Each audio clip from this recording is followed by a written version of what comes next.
नमस्कार। आज सुबह जब देश सोकर उठा तो सबसे बड़ी खबर और मोबाइल की सबसे पहली नोटिफिकेशन थी एनआईए के द्वारा पीएफआई के ऊपर की गई कार्रवाई। 10 से ज़्यादा राज्यों में 200 से ज़्यादा अधिकारी पीएफआई के ठिकानों पर छापेमारी कर रहे हैं। इस दौरान पीएफआई के कई सारे कार्यकर्ता गिरफ्तार किए गए हैं और इसके साथ ही केरल और कर्नाटक जैसे राज्यों में पीएफआई के दफ्तर भी सील किए गए हैं। वैसे तो देश भर में कार्रवाई हो रही है, लेकिन आज हमारा मुद्दा है मध्य प्रदेश में पीएफआई के ऊपर हुई कार्रवाई। मध्य प्रदेश में भी पीएफआई के ठिकानों पर छापेमारी की गई है और पीएफआई के लीडर्स को गिरफ्तार किया गया है। इस मामले के बारे में विस्तार से बात करेंगे अंकित शर्मा से। अंकित शर्मा लगातार पीएफआई को फॉलो कर रहे हैं और इससे पहले भी पीएफआई से जुड़ी स्टोरीज लेकर आपके बीच आते रहे हैं।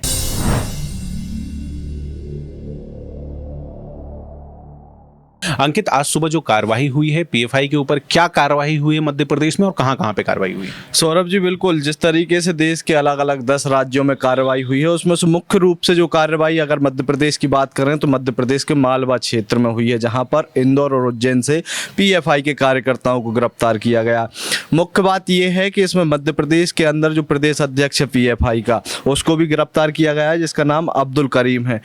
इंदौर से कुल मिलाकर 3 लोगों की गिरफ्तारी हुई है। इंदौर के जो पीएफआई का जो मुख्यालय है मध्य प्रदेश का, वो इंदौर के जवाहर मार्ग स्थित जो वहाँ पे कार्यालय संचालित किया जाता है इनका, जवाहर मार्ग पर आज सुबह लगभग 3 बजे के करीब पीएफआई को जो कार्यकर्ता हैं उनको गिरफ्तार करने के लिए एनआईए की टीम पहुंची। एनआईए की टीम ने इस पूरी कार्रवाई की जानकारी स्थानीय पुलिस को भी दी। पुलिस ने भी पूरे तरीके से सुरक्षा मुहैया कराई। इसके अलावा इंदौर से ही लगे उज्जैन में पीएफआई के एक कार्यकर्ता को गिरफ्तार किया गया है। वहाँ भी लगातार अभी एनआईए की कार्रवाई जारी है और जिसमें मुख्य रूप से जो कार्रवाई के इन लोगों को गिरफ्तारी के साथ साथ कुछ चीजें वहां से एनआईए ने जब्त भी की हैं, जिसमें आपत्तिजनक इनका जो साहित्य है वो भी, और जिस टेरर फंडिंग मामले को लेकर ये पूरी कार्रवाई हो रही है, उस टेरर फंडिंग मामले से जुड़े हुए हिसाब किताब की भी कुछ प्रतियां जब्त की गई हैं, ये हमारे सूत्रों ने हमें बताया है। अंकित, अभी एनआईए ने एक ब्रांच अपना भोपाल में खोलने की घोषणा कुछ समय पहले की थी। उसके साथ ही मध्य प्रदेश में लगातार मांग उठ रही है कि पीएफआई को बैन किया जाए। 2 राज्यों में पीएफआई को बैन भी किया गया।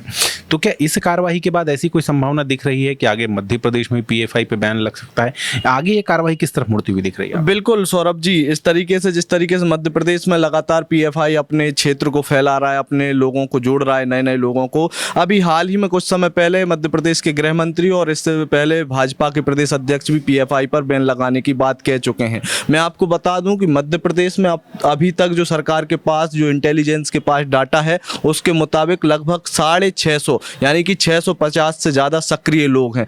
और यही नहीं, लगातार इन लोगों की संख्या में इजाफा हो रहा है। इजाफा कैसे हो रहा है कि ये जो वहाँ पर लोग हैं उनके साथ साथ महिलाओं को जोड़ने के लिए भी काम कर रहे हैं और इसके साथ साथ स्कूल और कैंपस के जो स्टूडेंट हैं उनको भी जोड़ने के लिए 2 विंग यहाँ पर मध्य प्रदेश में पीएफआई ने अपनी शुरू की हैं, जिसमें से एक NWF नेशनल वुमेन्स फ्रंट, इसके अलावा CFI campus front of India. इस तरीके से ये 2 विंग खोली गई हैं। इन 2 विंग के माध्यम से एक तरफ तो जहाँ युवाओं को रिझाया जा रहा है पीएफआई में आने के लिए, और दूसरी तरफ महिलाओं को भी अपने संपर्क में लाने की पीएफआई कोशिश कर रहा है। वहीं मध्य प्रदेश के गृह मंत्री पहले ही ये जता चुके हैं कि जिस तरीके से खरगोन दंगे में पीएफआई के संलिप्तता की बात आई थी, उसके बाद उन्होंने साफ तौर पर कहा था कि इंटेलिजेंस की रडार पर पीएफआई है। मध्य प्रदेश में इस पर बैन लगाने की सरकार पूरी तैयारी कर रहा है। मध्य प्रदेश के अलावा राष्ट्रीय स्तर पर भी बैन की मांग लगातार उठ रही है, जिसको हम लगातार। लेकिन अंकित, हम केरल में, कर्नाटक में जो देख रहे हैं कि 3:30 बजे से एनआईए की छापेमारी शुरू हुई और 5 बजे से कार्यकर्ता जमीन पर उतर गए। जगह जगह विरोध प्रदर्शन हो रहे हैं। मध्य प्रदेश में भी हमने किसान आंदोलन के दौरान या शाहीन बाग के आंदोलन के दौरान हमने देखा कि यहाँ पे भी मोबिलाइजेशन खूब हुआ था और जैसा आप बता रहे हैं 650 कार्यकर्ता हैं, कैडर पीएफआई का यहाँ पे मजबूत है।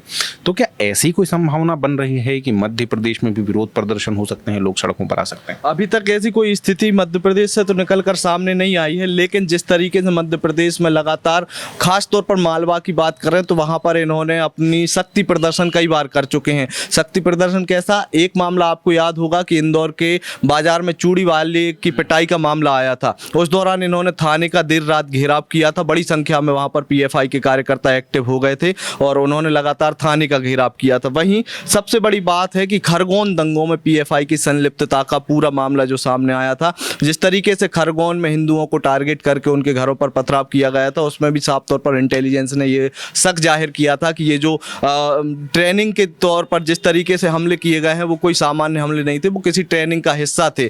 तो पीएफआई अपनी शक्ति प्रदर्शन मालवा में कई बार कर चुका है। हम शुरुआत से बता रहे हैं कि मध्य प्रदेश का मालवा क्षेत्र पीएफआई और सिमी जैसे जो आतंकवादी संगठन है जिनको प्रतिबंध कर दिया गया है, लेकिन पीएफआई को प्रतिबंध करने की आवश्यकता क्यों है? क्योंकि उज्जैन का नागदा क्षेत्र जो है वो वहाँ के महिदपुर में भी कई बार वहाँ से आतंकवादी गिरफ्तार हुए हैं। अभी हाल ही में जो सिमी के भोपाल में भी सिमी के जो आतंकवादी हैं उन आतंकवादियों को कोर्ट ने सजा दी है। तो उसमें जो लोग हैं वो उज्जैन और नागदा महिदपुर क्षेत्र के हैं। तो खंडवा, अभी मैं आपको जो बता रहा था कि मध्य प्रदेश में लगातार पीएफआई कैसे मजबूत हो रहा है, मुख्य रूप से कुछ जिले हैं, उन जिलों के नाम आप नोट करके रख लीजिए कि जब भी कभी मध्य प्रदेश में पीएफआई के खिलाफ बड़ी कार्रवाई सरकार करेगी तो इन 4-5 जिलों का नाम जरूर आएगा। इनमें खंडवा, बुरहानपुर, रतलाम, खरगोन, क्योंकि यहाँ पर अभी तक जब इंटेलिजेंस की बात करें, हमारे जो इंटेलिजेंस में सूत्र हैं वो बताते हैं कि सबसे ज़्यादा सक्रिय नेटवर्क पीएफआई का इन्हीं जिलों में। अंकित, आपको रोकूंगा। मुझे एक पैटर्न दिख रहा है इसमें। अभी नगर निगम के चुनाव में हमने जब AIMIM मध्य प्रदेश में आया तो शायद यही 4 जिले हैं जहाँ पे AIMIM सबसे ज़्यादा प्रभावी रहा है। क्या तो कोई कनेक्शन है MIM और PFI के सक्रियता? बिल्कुल, कनेक्शन से आप कह नहीं सकते कि यहाँ पर कनेक्शन नहीं है। क्यों? क्योंकि आप देखेंगे खंडवा, बुरहानपुर वो क्षेत्र है नगर निगम का जहाँ पर आज भारतीय जनता पार्टी केंद्र से लेकर मध्य प्रदेश में 17 साल से राज कर रही है, लेकिन आप सोच सकते हैं कि किसी नगर निगम में भाजपा को प्रत्याशी ना मिले। बुरहानपुर वो एकमात्र सीट है जहां पर मुस्लिम बाहुल्य होने के कारण भारतीय जनता पार्टी को 4 से ज़्यादा वार्डों में अपने प्रत्याशी नहीं मिल रहे थे। तो आप सोचिए कितनी मजबूती से वहां पर ये लोग एक्टिव हैं। और इन्हें क्यों बनाया जाता है? बुरहानपुर को जो कहा जाता है वो 52 का रेशो है वहां पर मुस्लिम आबादी का, तो वहां पर आसानी से इन्हें ऐसे युवा मिल जाते हैं जो इनके टारगेट, सॉफ्ट टारगेट कहेंगे, सॉफ्ट टारगेट बनाकर वहां पर अपनी गतिविधियां करते हैं। और कोई ऐसी बात जो इस मामले में हमारे दर्शकों को जानना जरूरी है? कोई और ऐसी बात जो पता होनी चाहिए? बिल्कुल, इन 4 लोग जो गिरफ्तार हुए हैं उन चारों के नाम हमारे दर्शकों को जानना सबसे ज़्यादा ज़रूरी है। मैं आपको बता दूं कि बम्बई बाजार से जो है एक मुमताज कुरैशी है, उसको गिरफ्तार किया है। वहीं इंदौर के से ही छिपा बाखल करके है। अब्दुल करीम को भी इंदौर से गिरफ्तार किया गया। अब्दुल करीम बेकरी वाला इसका पूरा नाम है और ये प्रदेश अध्यक्ष है पीएफआई का मध्य प्रदेश का, इसको भी गिरफ्तार किया है। वहीं अब्दुल जावेद करके एक जो है उसको भी गिरफ्तार किया गया। 3 लोग जो हैं वो इंदौर से और एक उज्जैन से उठाया गया।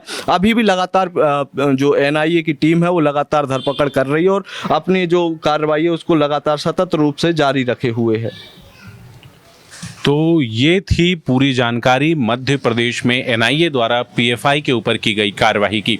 आगे भी इस मामले से जुड़े जो भी अपडेट्स आएंगे वहां तक लगातार पहुंचाते रहेंगे। इस विषय से लगातार जुड़े रहने के लिए और लगातार अपडेट रहने के लिए आयुध को सब्सक्राइब कर लीजिए। इसके साथ ही आप फेसबुक, ट्विटर और इंस्टाग्राम पर भी हमसे जुड़ सकते हैं। आपका बहुत बहुत धन्यवाद।